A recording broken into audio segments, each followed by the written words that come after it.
Overall बापू भेगडेंबाबत हाती लागलेली माहिती हीच आहे. निवडणुकीच्या तोंडावर अपडेट होतात. एकदा निवडणूक होऊन गेली की पुन्हा बापू भेगडे दिसून येत नाहीत. पण आत्ताच्या घडीला बापू भेगडेंनी पुन्हा एकदा विधानसभेसाठी इंटरेस्ट घेतला. ते आत्ता तर अजित पवार गटात आहे.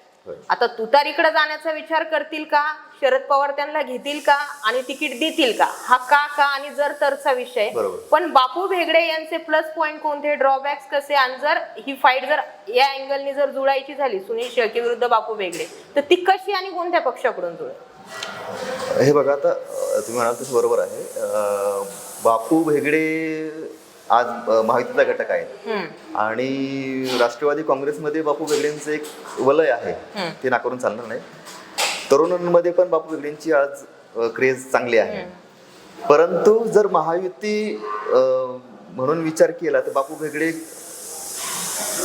आता जरी